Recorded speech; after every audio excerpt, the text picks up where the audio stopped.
রংপুরে পালিত হচ্ছে পবিত্র ঈদুল আজহা। নগরীর কালেক্টরেট ঈদগাহ মাঠে সকাল ৮টায় পবিত্র ঈদুল আজহার প্রধান জামাত অনুষ্ঠিত হয়। ৭ জুন শনিবার প্রধান জামাতে প্রায় ৪০,০০০ ধর্মপ্রাণ মুসল্লি অংশগ্রহণ করেন।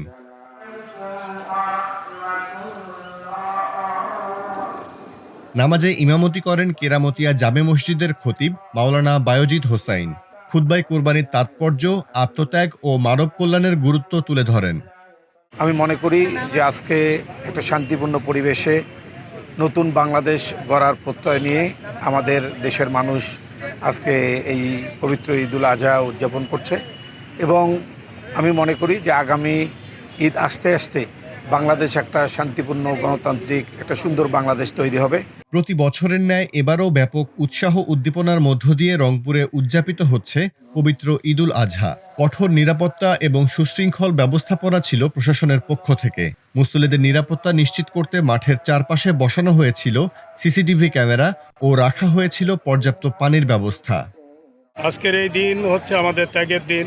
আজকে আমরা এইমাত্র নামাজ আদায় করলাম। মহান আল্লাহ তাআলার দরবারে অশেষ শুকরিয়া। সুন্দর একটি আবহাওয়া ছিল আজকে।